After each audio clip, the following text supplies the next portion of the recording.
Raphael with NBA Draft Junkies, and I have a special guest today.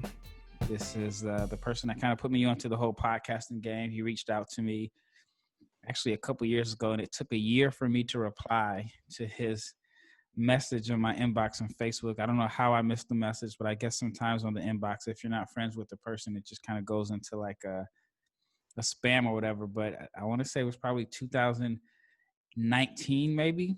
He invited me on his show to talk about the 2019 draft, and I responded in 2020. And little did I know that I'd be spending a lot of time every day during this 2020 NBA playoffs with Gerald as a guest. Well, he'll say I'm a co-host, but it's still his show. But every day during the playoffs, we've done a recap of the 2020 playoffs. And so my guest for today is Gerald Glassford from the Lakers Fast Break. So how's it going, Gerald?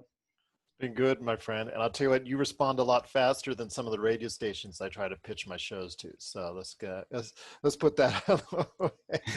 But it's been an honor covering the NBA playoffs with you. I hope we get the chance to do it again, unless we can go ahead and get you working with a team in a capacity that you obviously will deserve after all the hard work that you put into, and hopefully can reach your goals. That would certainly be the best way to go ahead and say we can't do it. But if not, I would be honored if we can go ahead and do it again next year, because it's been a great ride so far. Yeah, man, I'm with it. I'm definitely with it. I've had a lot of fun doing it. Every night, just kind of recapping the playoffs and, just kind of giving our opinions. And, it's been fun. Like, to me, the podcasting thing was something that I knew that I wanted to do for a while. And then once I was a guest on your show, it kind of motivated me to start. And I think I'm on like 32 or 33 episodes on the NBA Draft Junkies podcast. And then on my secondary podcast, Run the Floor, I have a few episodes. I don't remember how many I have total. But I'll start that back up once the playoffs end and talk general basketball. So once again, thank you for getting me started. It's turned into an addiction. And now I'm editing podcasts for other people, kind of making a little money on the side doing it. So once again, thank you for planting this podcast seed. You enjoy it because I just could see what kind of talent that you have and that what you bring to your YouTube channel, the kind of care that you have for all your videos, and the kind of appreciation that you have out there for the consumer base that follows you either on your website or your YouTube channel. And to see you go into podcasting is something I thought would be an easy, natural, and obviously your shows have been excellent. I've listened to quite a bit of them, and they've just been incredible so far. And I wish you continued success as always, my friend. Thanks. I really appreciate that. But now let's get into the reason why you are here today. Mm-hmm. We're here to talk about your big board. Okay. And so for you, since you are the Lakers Fast Break channel, you have your big board, and I want maybe 3 to 4 guys that you believe will be available when the Lakers are on the clock. Sounds good. All right. Well, first off, if anybody wants to check it out, previous editions, this big board, this latest 14 is going to be part of my mock draft 4.0 when it goes up here next week. So I'm giving him a sneak peek behind the scenes. But if you want to see my previous mock drafts, they're available on popculturecosmos.com. But where do you want to start? Numero uno? Numero uno. Number All 1, right. Minnesota Timberwolves. Is this your big board or your mock? This is going to be my mock. Okay. All right. Do you want to make it a mock or a big board? Because, my big board, it was probably going to be different. And right. As like you, it's going to be something where you even may not be the best player at that particular spot, but there may be reasons why the team is getting it. Like, for instance, could be for a trade, could be just to fill a need, may not be the best player available, things of that nature. So our big board is probably going to look very different when ultimately lands up, or whatever ultimately winds up being the ultimate final draft things. And we're just going to go, I know on draft night, you're not going to say, man, it's just totally different, because this draft is so different. This draft is really almost undefined in many ways, because there's so many choices you could make at number 1. Let's start with that. there is no definitive number one, and nobody can convince me otherwise. Oh yeah, it's Edwards. Oh yeah, it's Wiseman. Oh yeah, it's Ball. Oh yeah, it's Toppin. No, each of them have major flaws, but also major things that they can go ahead and bring to a team. I don't see that superstar yet. I'm hoping I will, but I don't know your opinion on that. I know we've talked about it several times on my show, before the NBA playoffs. But I think right now, that's the thing I don't see right now is that one bona fide superstar. I got to have him, got to pick him as my number one. All right, well, let's get into it. For whatever reasons, the mock drafts are more popular than big boards on my YouTube channel. So, this would be good for that audience. So you're on the clock, Minnesota Timberwolves, number one. Okay. Well, again, this is not my number one on my big board, but Minnesota Timberwolves, since they're picking first. And it's not going to pretty much deviate from many of the outsiders that are out there, the analysts, because I'm coming to their same conclusion as you are with a lot of this. After you look at hours upon hours, it just seems right now that the fit is moving towards Anthony Edwards at number one. Just because, like I said, he fills a spot in the rotation, even though Malik Beasley has done a great job in the short sample size that he's had. I think ultimately, as a starter, I'm not sure if you're going to get that same kind of sample size. I think it's the same thing we saw out of Alex Caruso, where he did great last year in those last 20 to 30 games. But then you ultimately saw what the best fit for him was, coming off the bench, spot starter, doing this, doing that. I see the same thing for Malik Beasley and possibly being that sixth man going forward that a team could really capitalize on going forward. So I think Anthony Edwards in that shooting guard role opposite of Russell, I think was probably the best fit right there among the top five candidates. And at this point, he still has got a lot of issues. Still got a lot of growing up to do, a lot of maturing. Some people question his work ethic, but I think he has a lot of raw talent that could go ahead and, for Minnesota, work out the best way possible. Although defensively, you kind of worry about that team a lot. A lot. And I stress a lot. A lot. I mean, Russell doesn't have a reputation for being a good defender. We've all heard, stories about Cat and his lack of defense. And then with Edwards, we know that he has the physical tools, and we know that he has the talent to be a good defender. It's just a matter of, the willingness to defend and the motor. But he's so young. So, that can, hopefully that can be brought out of them. But, yeah, I agree. I mean, I think in the West is going to be so tough. I think this is like the first year that I can remember where every single team in the West feels like they are a playoff team. Yeah. Now, we know not every team's going to make it. Yeah, if one thing falls for another, or one thing falls for one team, one thing happens, each of these teams in the West could say they have a chance to make it with the right, if everything breaks down correctly.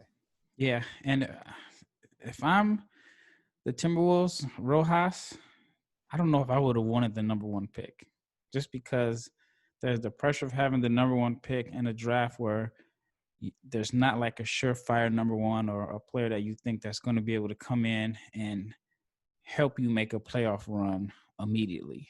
And so I think if Edwards is the number one pick there, I think it makes the most sense on paper. But again, defensively, if you're a bad defensive team in the West, you're going to have a lot of firepower to overcome that. I mean, I'm a Blazers fan, and we were pretty bad defensively this year, but we had the firepower on offense, and then we got kind of lucky in the sense that we had the bubble and we had to play in, and we were able to make a run after everybody got healthy. But if it was a situation where, the season would have ended normally, I don't think we would have been able to have everybody healthy, and then we would have been a lotto team. So, but yeah, I mean, Minnesota would definitely have to figure out some ways to make them a decent defensive team if they went in the direction of Anthony Edwards. Absolutely. So, like I said, it's the best out of this situation. I'm not going to say a bad situation, but it's the best out of a mediocre at best draft right now. I think it is for the option for them. I think it is the best fit for them right now. It's not the perfect fit by any means, but I think Anthony Edwards is the best fit for them. All right. Now, number two, probably the easiest in the draft in a sense because they have so many options that they can package to pick, or they have the luxury of whoever they draft just needs to come in and be a piece to a puzzle. Absolutely. So if you're the Warriors, go ahead. Well, this has been the kind of tricky as far as the Warriors are concerned because I flip-flopped on this on my mock drafts from Jonathan Wiseman, who obviously fills a direct need right there at center, and I've gone back and forth between him and LaMelo Ball. I started with LaMelo, went to Jonathan. Right now, I think I'm going to go back to LaMelo just because I think they're going to trade the pick. I really think they're going to trade the pick. I don't think they're going to keep it.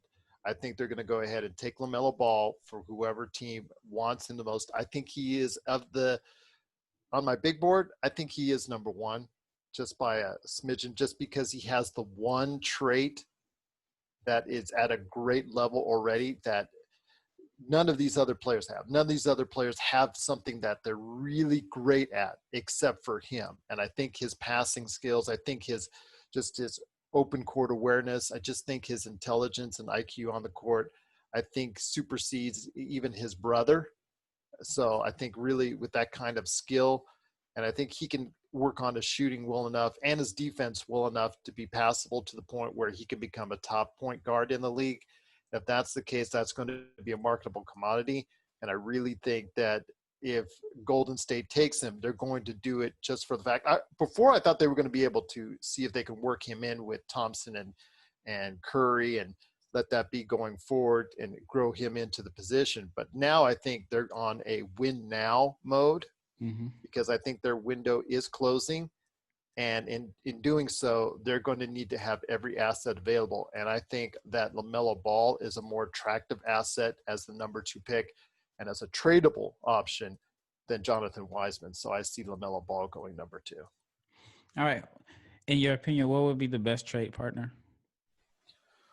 For the best trade partner for them, that's tough because they want someone to help as far as a big man who could do a lot of things that they want them to do. How many big men?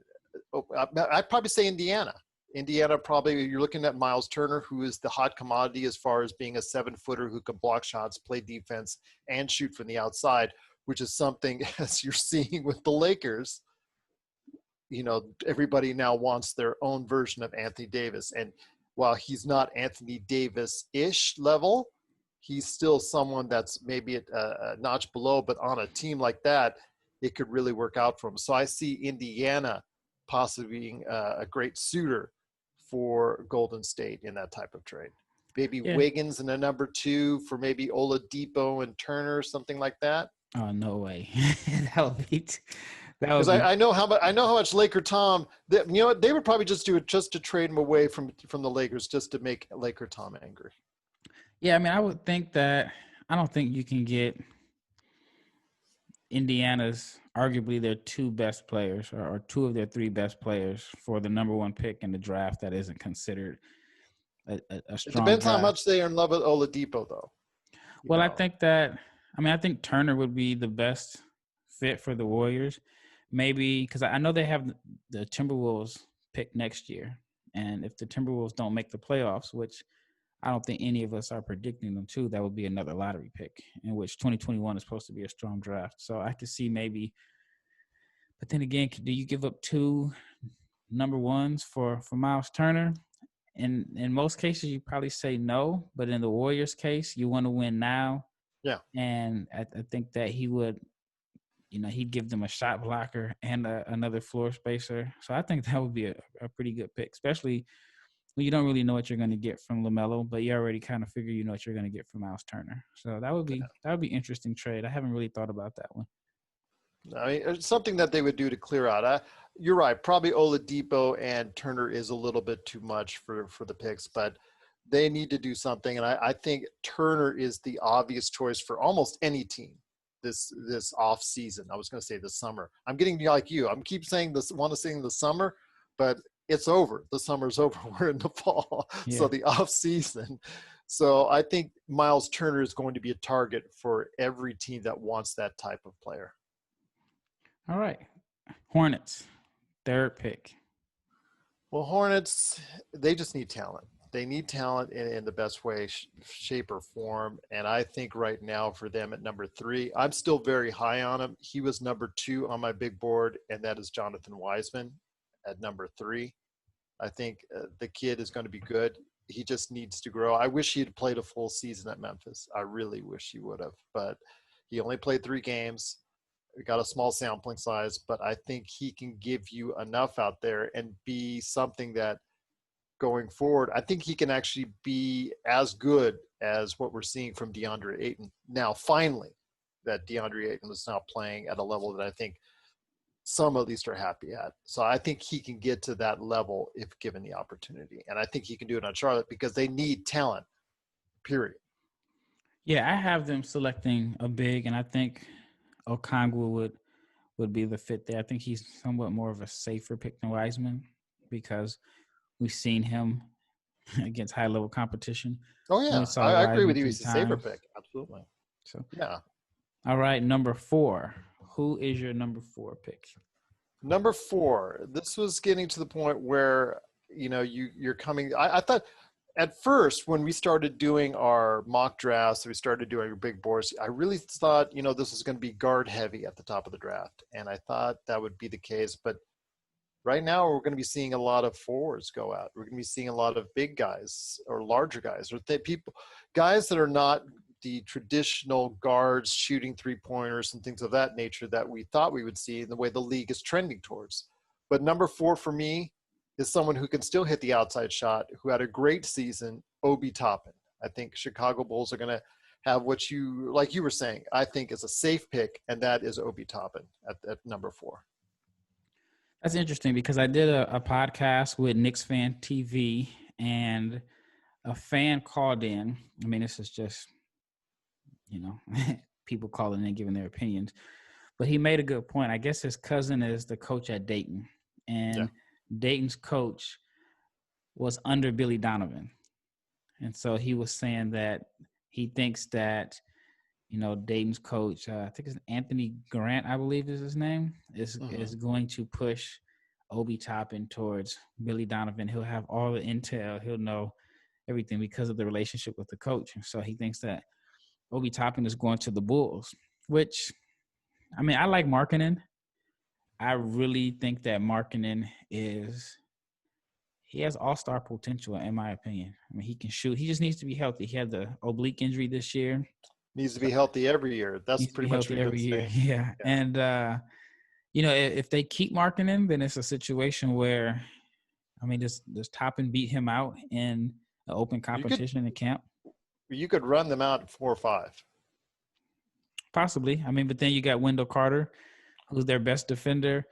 And the Bulls are in a situation where whoever they draft, wherever they go, possibly wouldn't come in and start right away. It's in a fair open camp because, Otto Porter is probably the one guy who you probably say, oh, yeah, well, that's the guy that's easily replaceable in a starting lineup. But he is the ultimate glue guy, in my opinion. Yeah.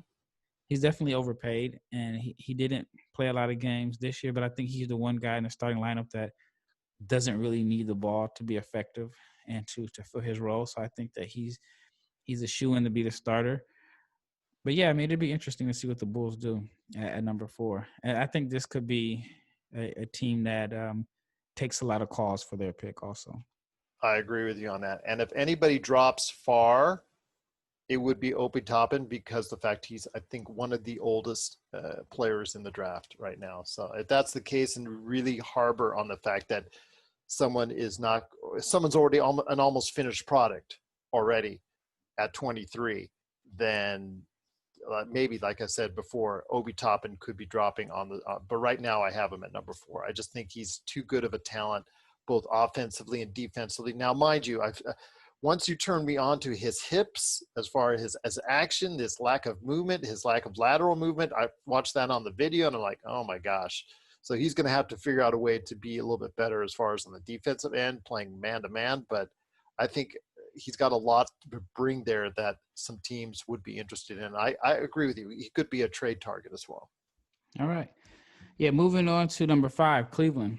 Another tough choice. They have 2 guards that they've drafted in back-to-back years. And then Kevin Porter Jr. was, in my opinion, one of the biggest steals of last year's draft. I know he kind of came on late. Well, I guess this season late is February, but he kind of came on once he got a little bit of playing time. But I think that he definitely is a guy that, he has the talent to be a very high-level starter. I think there were some issues with his intel why he fell so far in the draft. But I think from a talent standpoint, to be honest with you, I don't know if there's that much of a difference, talent for talent, skill for skill between Kevin Porter Jr. and Anthony Edwards. But that's a whole different subject. So Cleveland has a lot of guards. Which direction are you going in with the 5th pick? Well, I'm going in a direction that you've already gone in. And that's someone who does have a lot of talent. And like Charlotte, this is a team that needs a lot of talent and needs a really big influx of talent. And I think I'm going to go right now with, even though they have Andre Drummond, who knows how long they'll keep him on the roster. I'm going to go with Onyeka Okongwu at number 5. All right. So my question there is, does that make Tristan Thompson a Laker next year? It makes Tristan Thompson. If Tristan Thompson becomes a Laker, oh my gosh, they're probably going to bring back, the Kardashians show. They're probably going to bring that back if he goes to the Lakers, just for that fact. I mean, they'll revive that. They'll come back on Amazon or somewhere on Hulu or whatnot. But yeah, if that's the case, Tristan Thompson, I don't know. Him on the Lakers right now, is he a good fit? I think we already talked about before trying to see what we can do to keep Howard, although I don't think that's going to be possible. I think Howard's going to get a lot of offers.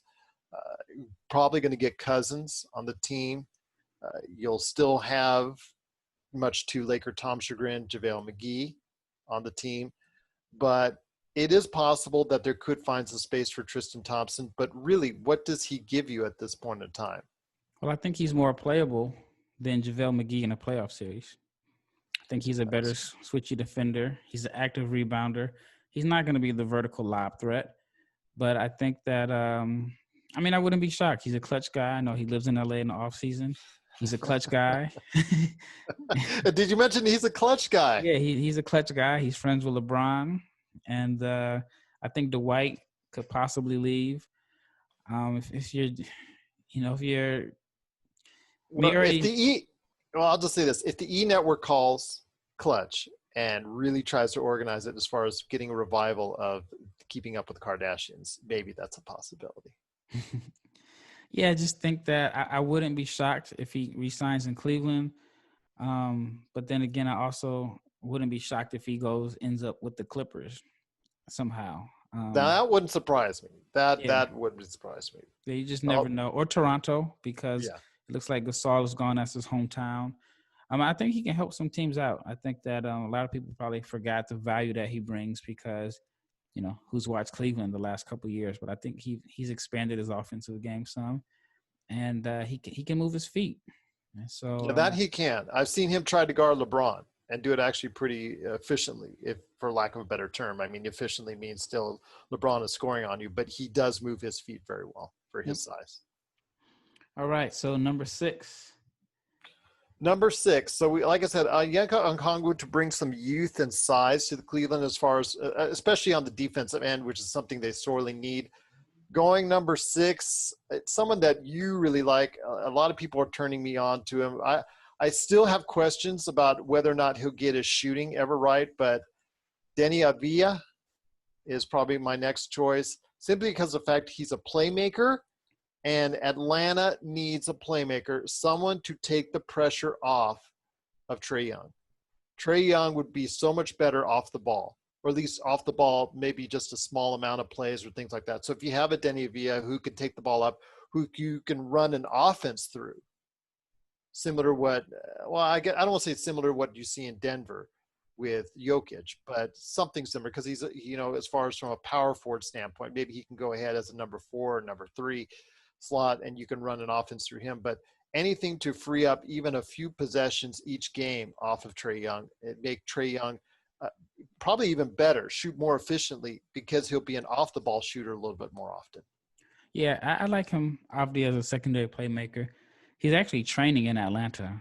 So if he's selected there, he wouldn't have to pack up and move anywhere. But, yeah, he's been in Atlanta for I want to say at least the last month and a half, and he's been working out there. So he'll be familiar with the city for sure.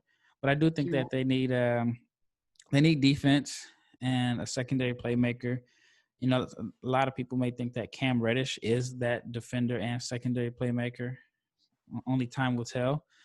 He had a really, really slow start to his rookie year, but he kind of picked it up, you know, later in the season before everything was shut down. But I don't think Atlanta has – I don't think that Hunter and Reddish are good enough at this point to where you say, well, no, we're going to guarantee them the spot and we're not going to pick another wing. Yeah. But Atlanta's also in a situation like Chicago. You know, their starting point guard spot is taken. They just made a big trade for Capella. And then John Collins is, you know, he's possibly up for an extension. I mean, I've heard some rumors saying that they wanted to move him, but I've also read that they're looking to extend him. So if that's the case, then 3 of their starting spots are pretty much guaranteed. And then, you know, one of the wings from last year's draft is probably going to start. And they still got Kevin Huerter. So you could possibly come into Atlanta like Chicago, be a top 6 pick, and you're not starting because you have not another a bad team. You have another young person that's ahead of you. So I wouldn't be shocked to see them try to make a trade for a veteran. Well, they do need someone, I think, as a playmaker, but like you said, defense as well, because they're atrocious. They're at Cleveland Cavaliers level as far as defense is concerned. And, you know, at Trae Young, who will never be known in the league as a defender, I think, because, you know, it's just something that he does not focus on and something he really can't do with his attributes. I mean, his attributes are really focused towards the offensive side of the game, and that's what you're going to have to give up is on the defense with him. But if you have someone that can make up for many of those things on the defensive end, plus being able to take some of that pressure off, maybe Deni Avdija is the answer, but we'll have to wait and see. All right, now you're up with Detroit. Detroit Pistons. Let's go with I was contemplating between the 2 guards that I have up there right now, right on my big board. So with them, I think Detroit's going to take Tyrese Halliburton. I really like this kid. I think he's a pretty good shooter, pretty good playmaker. He, in essence, to me, he is a safe pick because he's pretty good at all of the things that you look for. Pretty good defensively, pretty good at this, pretty good at that. He's not going to wow you. He's not going to be, I think, a superstar in the league, but he is something that's going to be there. He could be, you put him in, plug him in there for 7 to 10 years as a really solid player in the league. And I think that's what Detroit needs right now is people that can go ahead and fill out your roster. You're going to work on the nuances on trying to bring in a star or develop a star if you find one, a diamond in the rough. But Tyrese Halliburton, I think, is going to be a solid contributor for Detroit or whoever gets drafted. Whoever he gets drafted to for at least 7 to 10 years. I think he really is a really good, solid player for you. So how do you think him and Blake will work, considering that Halliburton is not a pick-and-roll point guard? Well, let me ask you this. How do you think him and 30 games of Blake will do? Because, you know, that's the most you can get at this point in time with Blake. Well, he's had like a year and a half rest, so he should be fine. Those knees, man, those knees. Yeah. I mean, he's had a long break. So well, let's hope that leads to a healthy season for him, yeah. All kidding aside. But I think that could work because as a secondary playmaker with that he once was for the Clippers, he could take a lot of pressure off of Halliburton and help him grow into the league instead of going ahead and saying, give the kid the ball. And there you go right away. Plus, he can start right away because Derrick Rose is either going to come off the bench or even if he is supposed to be the starter, he's probably going to be someone that could be moved by the team as far as an asset. Because Derrick Rose, to me, is one of the few assets that the Detroit Pistons really have. I mean, they don't really have many things in the coffer to consider. So Derrick Rose could be someone that maybe they could send him out to get maybe a late first or even an early second to get into as far as for down the road. Lakers or Clippers? You know what? I would have easily told you Lakers, but seeing as how the demise of the Clippers and all that, for all those other reasons, also could be partially blamed on having a ball handler or a need for a ball handler, not necessarily a passer, but just a ball handler at that position. I'd say the Clippers, I think, has moved out in front. Yeah, I know he also lives in LA in the off season, like a lot of different players. But I'm sure a lot of guys would love to be able to live in this house that they've rented out or that they bought in Los Angeles, stay there year round. I mean, can't be LA weather. So I think like the next few years, you're just going to see a bunch of guys that are towards the end of their career or just a little bit past their prime that are going to be willing to take major pay cuts to live in Los Angeles and New York. And so it was so funny because I did a trade machine, I think in December or January, that I told Laker Tom about, and I posted it, and I actually told him on the air what it was, and involved the Lakers at that time for Kyle Kuzma and some other things for Christian Wood, Markieff Morris, and also Derrick Rose. And at the time, you could have easily gotten that package because Christian Wood had yet to start really going to that next level where he paid himself into, got himself basically paid in the off season because he did so well. And look at it now. You got Markieff anyways, and you see how well he's nothing. done. What'd you get Markieff for? Well, I was going to trade. I did a 3-for-3 trade. I think was Kuzma and a couple other assets. I forget at the time. But this was when Kuzma was a little bit more highly thought of. Christian Wood hadn't hit his mark yet. Markieff Morris was still often injured. And Derrick Rose was the centerpiece of the deal that you were trying to get because we were just so harsh on Rondo. And at that time, analytically so, at that point in time. But what did the Lakers end up getting Markieff for? Nothing? Was he buyout? A buyout? Yeah, he was a buyout. Pack of Snickers. Pack of Snickers. But hey, which Morris twin is actually in the NBA Finals, and which one is it?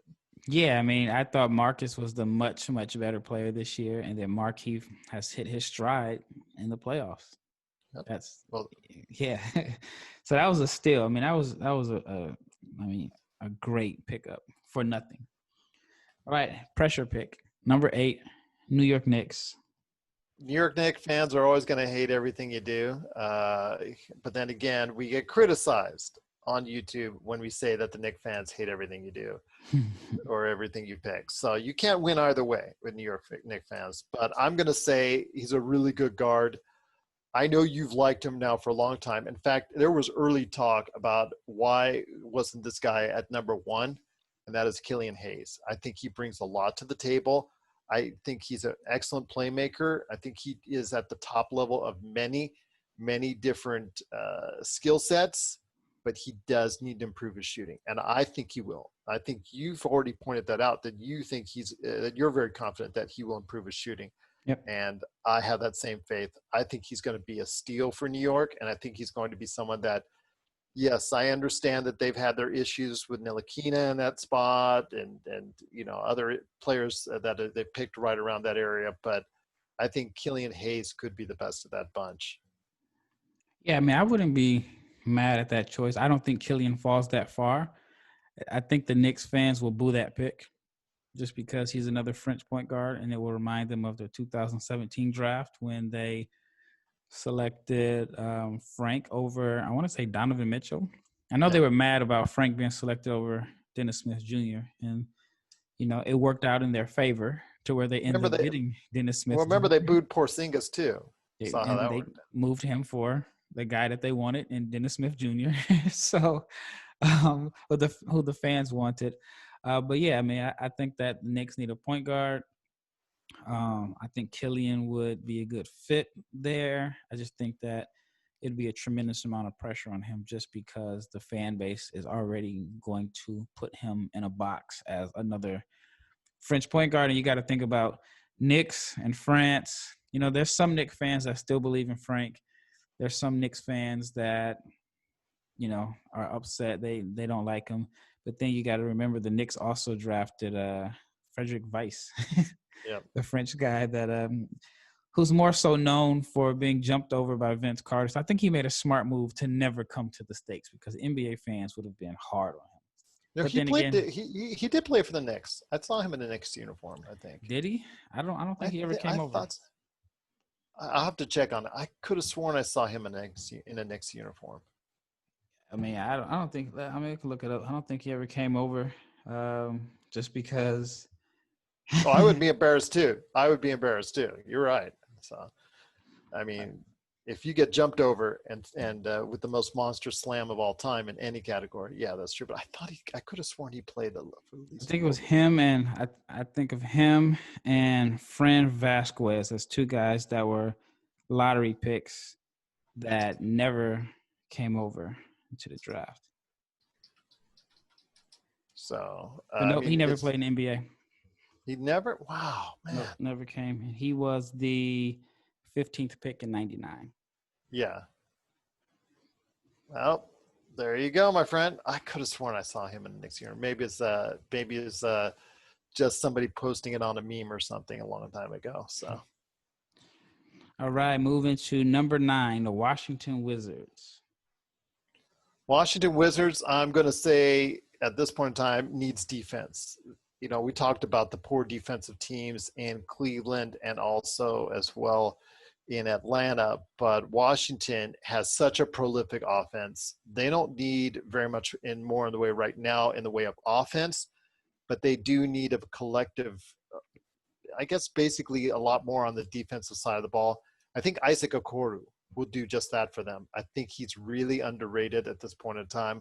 I see him as somebody that if he does get that, and I know we sound like a broken record, but if he does go ahead and get that shot together to any semblance where we're hoping that he can be, that the kid's going to be really good because I think he can be a defensive stopper for the Wizards.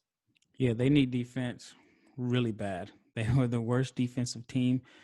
If they weren't the worst, then they were the second. I know it was going back and forth between the Wizards and the Hawks, and then we'll see how John Wall comes back. But I think Okoro could definitely be a strong defender. If I'm not mistaken, he should be their starting small forward right off the bat. If they go with a Rui at the 4, and then you can bring Bertans off the bench. But yeah, I think he would be the glue guy that they need to help their defense. But again, the shooting is the issue. If Wall isn't a high-level shooter and then Okoro, then it could kind of mess up their offense a little bit. But I think that offense wasn't their issue last year. I mean, they put up a lot of points, and even Bradley Beal said, we can score. We just can't defend the grandmother. So I think that makes the most sense for the Wizards, either that or Vassell. I think that Okoro is probably a little bit better defender than Vassell.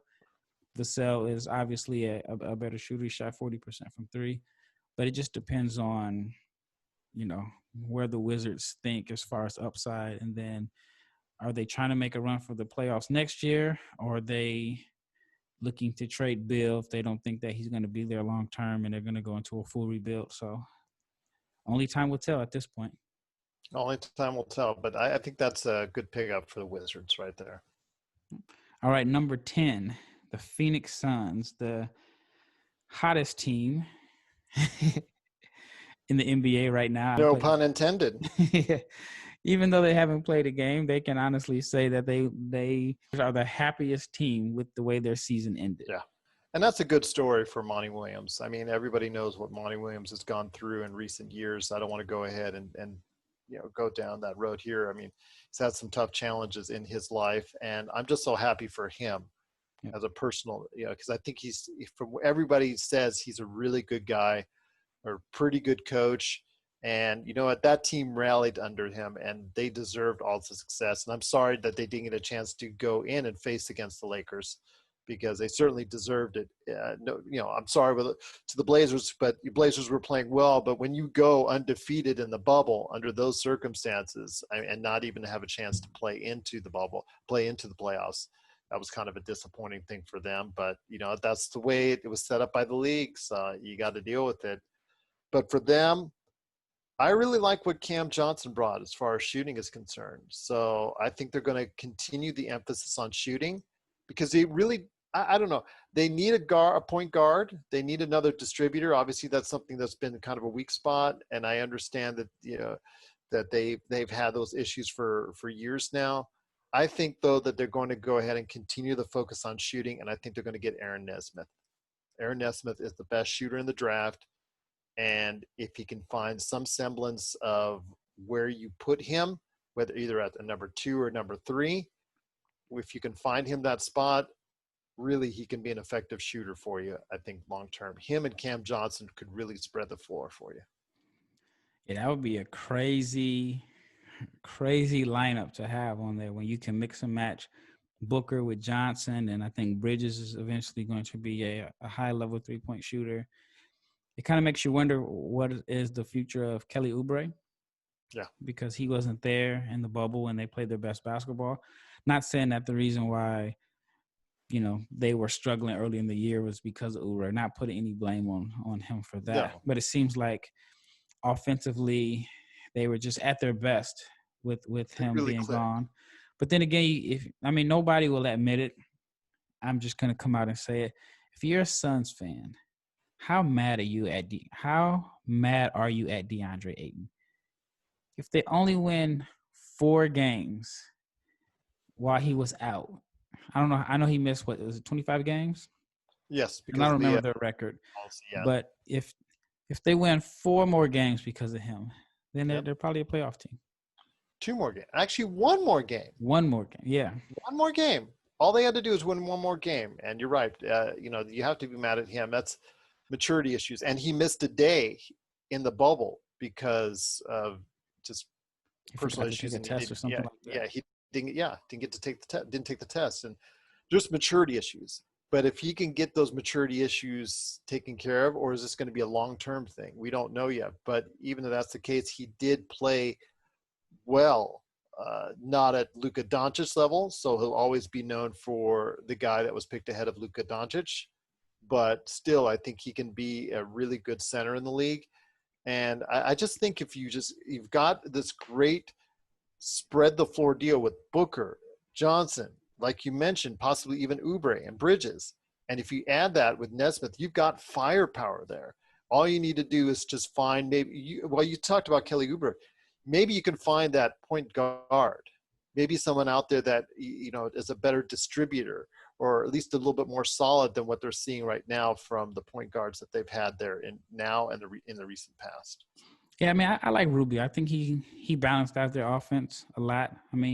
Great passer, but he gets exposed all the time. He used to be a really good defender, mm-hmm. Not quite as good. He's seen up there in age, but his shot has always been suspect. But what's funny is he's not old. I don't know if he's even 30 yet. Oh, okay, because he's seemingly been playing in the league forever.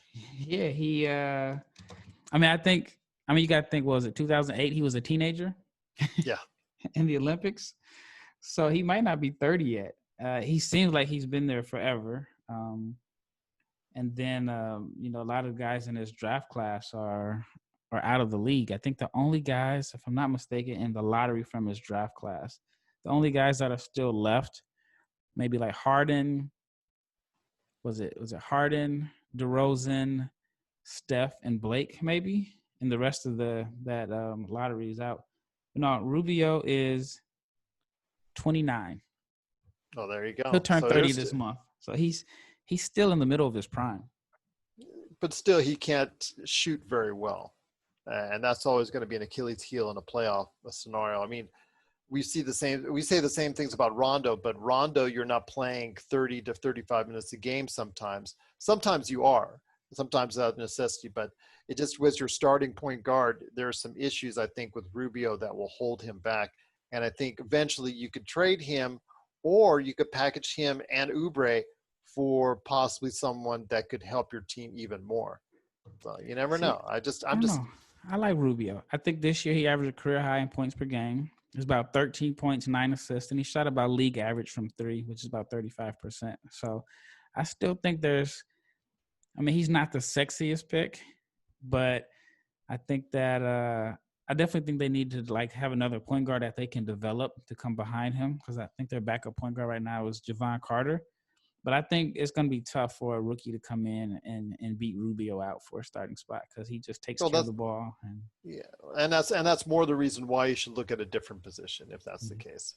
And I think, again, it's worked so well for you before as far as having that shooting, having that luxury. It showed in the bubble because they shot the ball so well.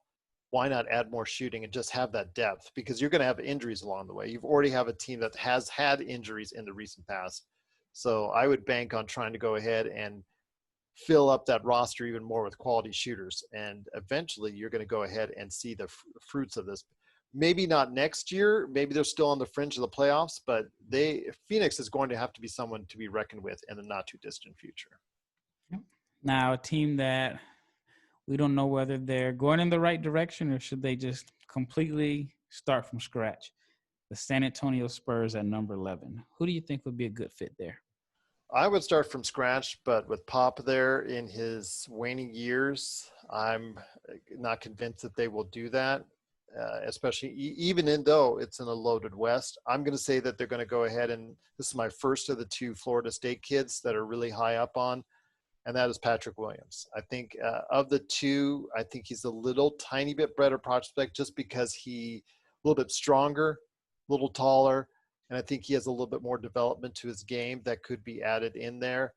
But it's close between those two. And I think right now Patrick Williams, to me, is the little bit better prospect by just that much. Although I wouldn't be surprised if Devin Vassell obviously also achieves success in the league. But I really am going to go with right now Patrick Williams for the San Antonio Spurs. I think the Spurs need a lot of talent as well, especially in the front court. All right, so number 12, another team that's tough to select for, the Sacramento Kings. First of all, the GM issue still in play. Obviously, what's going on with the ownership between the minority owners and Vivek and all the things battles that they're going on there. What's the future for Buddy Hield because he hates everybody in Sacramento. He won't answer Luke Walton's calls. What's the future for Bojan Bogdanovic or Bogdan Bogdanovic? And, you don't know what's going to go on with Sacramento because it's just I don't want to say it's a dumpster fire, but it's in disarray to some level.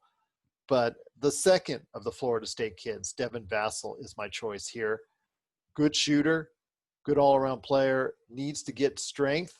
I think he's a little bit undersized, a little bit slight, a build.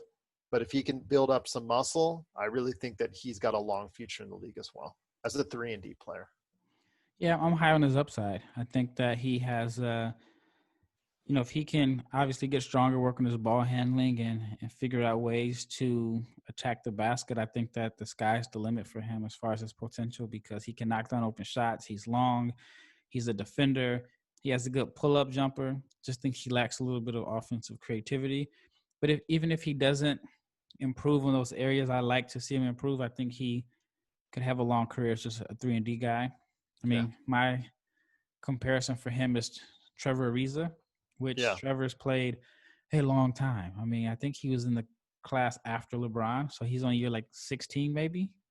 So he hasn't really bulked up as I thought he would have. Even playing for the Lakers, I thought he was still a little bit slight of build, but he never really had to go ahead and get that much stronger to find his own niche in the league. And he's been a top defender for years, even to this day.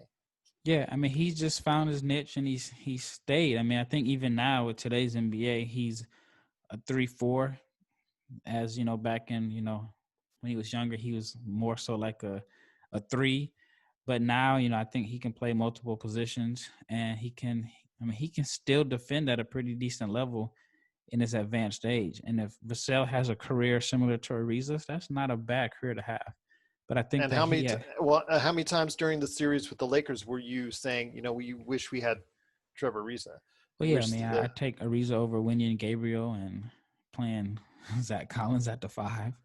I felt bad for that kid, Gabriel. I felt bad for that kid. He was so excited to start, and then LeBron. Yeah, LeBron is. I mean, you're excited to start. You're excited to play on TV in front of your family and friends. You're excited to play against LeBron, and he just bullies you and beats you up. Yes, tell that to Tyler Hero on that play. Yeah. I've seen that all over Twitter. All over. Yeah. All right. Now we're down to 13, another team that I think is difficult to draft for. The New Orleans Pelicans, the team that the Lakers robbed. And I mean, no matter how people say it, oh, well, you know, the Lakers got this. You know, remember at one point people thought like the Lakers gave up too much. No, they robbed the Pelicans. Well, Straight we'll up see robbery. down the road. 5 to 10 years down the road, we'll go ahead and reanalyze this, my friend, because they're You still. still robbed them. They're not gonna. Okay. I can't convince you. They still robbed them. Fair enough. Fair enough. I don't. It's like I'm trying to argue with you, but my heart's really not in it because I think you're right. If you win a championship in year one, which we're probably, you know, we're maybe a few hours away from knowing that, then you rob them, unless they somehow win two. But you know, you look at the history of the Pelicans, which max level superstar that they've drafted has stayed there past his second contract. Yeah, we'll have to see what Zion does. But And they've got a lot of talent. That's the problem. They've got this talented team with a whole bunch of great, developing players. You've got Jrue Holiday. You've got, Ball. You've got Zion. You've got JJ Redick. You've got all this talent. It just doesn't seem to mesh quite well. And sometimes it's a little bit about addition by subtraction, where maybe they need to go ahead and trade some of these assets in order to get some players in, maybe more veterans that might fit the mix a little bit better. But if they do keep this pick, which I could certainly see being shopped around, I really want a Pokusevski here. I really was thinking Pokusevski. One of my mock drafts before I've had Pokusevski here, because as you and I know ad nauseum, I've talked about this kid, how much I raved about him. But I just think his build is going to be a detraction for most of these NBA teams. I really think the kid is just too slight. And I think it's going to take a while for him to develop into an NBA player that people are going to rely on. So I think the New Orleans Hornets are going to take New Orleans Pelicans. See, got me Hornets. New Orleans Pelicans are going to probably take Kira Lewis Jr. I see Kira Lewis Jr. as a nice, solid backup that's really going to earn some minutes. And I think he's a playmaker, very fast. I think it's a great change of pace player. I think if they still want to, even though Alvin Gentry's not there anymore, if they still want to keep that pace because they've got a lot of young talent, I think a lot of them want to go ahead and fast break, and they want to go ahead and run out, do lobs, that whole 9 yards. When you have a young team like that, having a player with the speed of Kira Lewis Jr., I think is an advantage for them. Yeah, I like that pick. I mean, I think with Pokusevski, he's so young. I mean, he barely made the deadline to be eligible for this draft. If you can give him some of the pounds that Zion picked up in the bubble, then you got a good situation there. All right, number 14, the last pick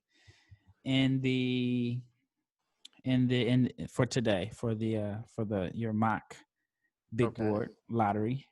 You got that would be the Boston Celtics, correct? Yep. I'm gonna go safe because I think a lot of analysts out there have targeted this kid for this slot with the Boston Celtics, and that's Saddiq Bey. Basic 3-and-D guy right there for you. Hits a great percentage. I think in the top 5 in NCAA in that 3-point percentage last year. So you already know coming in, he's got a good stroke. I've watched him play defensively. He moves his feet very well. Decent size, decent build. And I think he's going to be someone that, although maybe not being a superstar for you, at least is going to give you some very strong minutes from a 3-and-D player type standpoint. Yep, I think that would be a good choice. I think the Celtics have the luxury of being able to swing the fences on the Pokusevski because they don't need anybody to come in and contribute right away.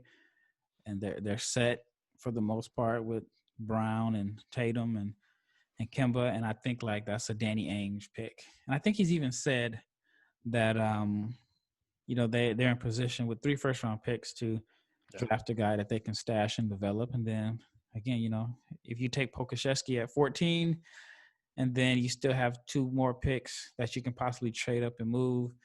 Yeah, I mean, I think they're in a pretty good position. They need to add some size. I think Dwight would be it'll be weird to go from the Lakers, from winning a championship, possibly win a championship with the Lakers and going to the Celtics. But I think Dwight should be pretty affordable for Boston to add their size. I also think the Warriors would be interested if they go ahead and don't get a Turner like we talked about before. If they still have that opening, I think Howard would be a good fit there as well. Yep. All right. So I'm with Gerald Glassford from the Lakers Fast Break. And before we leave, you have one more pick. Uh-oh. You have to give me about 3 or 4 guys that you think will be available for the Lakers when they select.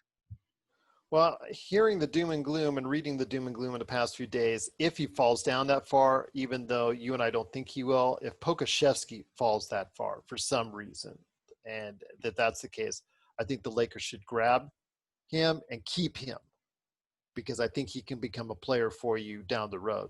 Mm-hmm. But if not, I think the Lakers are going to probably package this pick. But even if they don't, I still think someone like Desmond Bane, at that back end of the draft, you saw Desmond Bane. Kerry Jr. from Duke has also been talked about. I'm not sure I'm in love with him at that spot. I just don't think that right there you need someone with a whole lot of size that's just going to be another big body. I think that you can get that at different points in the draft or even through free agency. I think at this point in time, you got to look for someone that you could possibly develop if you plan on keeping the pick. So Desmond Bane would probably be number 1 on my list if Pokusevski doesn't fall down that far. Maybe even a Jaden McDaniels as far as talent is concerned, because I think still he has a lot of raw talent. But I would, like I said, I would go with personally Desmond Bane. Trey Jones is a safe pick for as far as a backup point guard, and maybe that's someone who could play 10 to 15 minutes a game right away for you. That could be a possibility. Blakely from Kentucky is never talked about, even though he was the best three-point shooter for Quickly. I'm sorry. Antonio Quickly, I think, right? The best three-point shooter on the team for Kentucky. I think he is someone that I know gets looked over constantly, but he's got a stroke, so you may want to go ahead and take advantage of that. But if Pokusevski falls down, oh my gosh, you got to go ahead and you cannot pass up on that raw talent. Because I've seen those far as low as in the 30s now recently on a lot of these mock drafts, which is kind of freaking me out. Do they know something that I don't know when it comes to Pokusevski?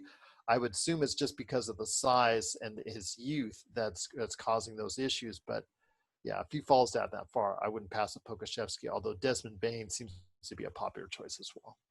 Yeah, I'm starting to think Bane won't fall past Brooklyn. I'm agreeing with you on that. I think he's got a lot of talent, that kid. Yep. All right. So where can my listeners or subscribers find you and your work? I know you have quite a few things that you do outside of just the Lakers Fast Break. So where can they follow your work and listen to you at? Well, you know me, it's the same every day, and every day is the same. But, a wise old adage from a wise friend of mine once said, or actually he does say it all the time on my show. But first off, I want to go ahead and thank you for allowing me on the show. I truly appreciate it. And again, it's been an honor to have you on my show.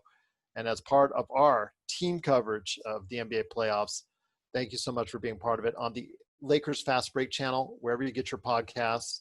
I also host Inside Sports Fantasy Football each and every week. If you want to know the inside as far as for fantasy football owners out there, if you got some questions or you've got some things that you want to see as far as what's going on and what's trending in the NFL, Inside Sports Fantasy Football, wherever you get your podcasts. And then my best or most knowledgeable, or as far as the most thing that I'm well known for, is the Pop Culture Cosmos, which is our weekly look at the latest news and trends in pop culture. And that's 2 shows each week. It's broadcast to over 35 radio stations worldwide. And it's also available on the Pop Culture Cosmos, wherever you get your podcasts. All right. And then I'm also, hold on. Okay. And I'm also the bane of Laker Tom's existence, but that's beside the point at Lakerholics.com.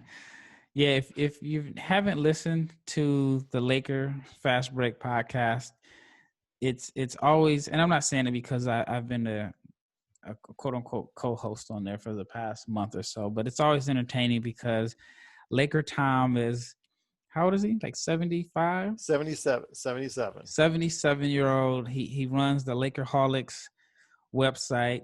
He loves the Lakers.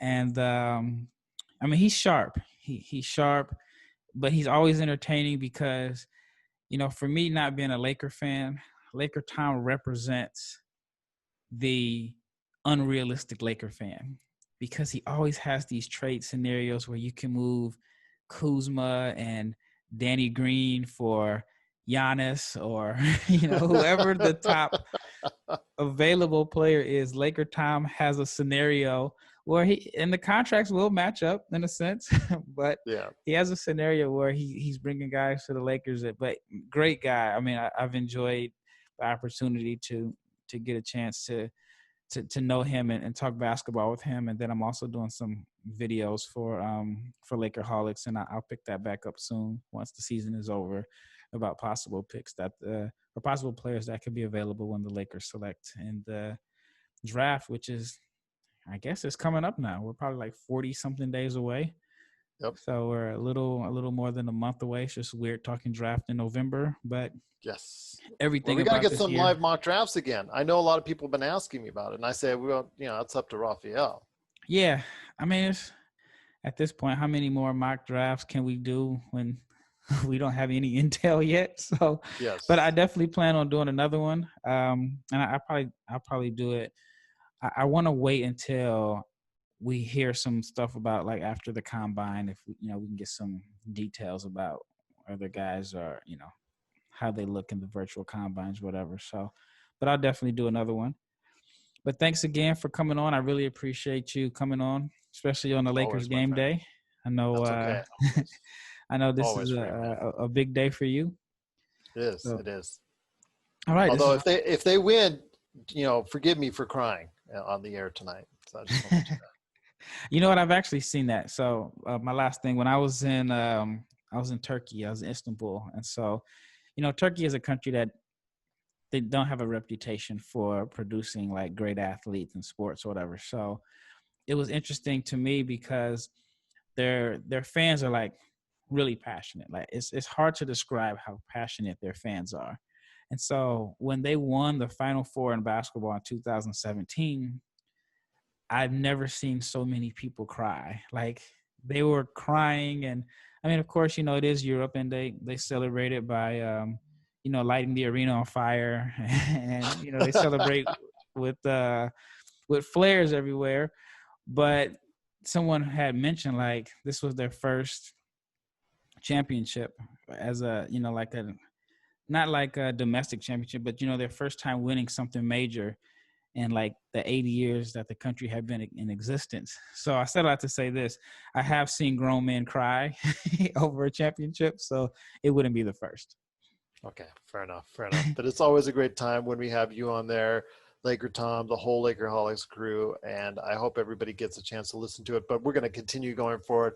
Got to have you on, obviously giving us the NBA draft updates, because no one knows the NBA draft like you do, my friend, and I appreciate your insight. Plus, I still got to get you on there for all your Christian Aiega stories. Oh yeah, I need to reach out to him and see if he'll come on. His accent might be so thick now because he probably doesn't speak a whole lot of English, but it'll be fun to have him on. He's hilarious. Absolutely, I would love it. All right, well, thanks a lot for coming on again. This is Raphael with NBA Draft Junkies, and my guest Gerald Glassford from the Lakers Fast Break. We are out.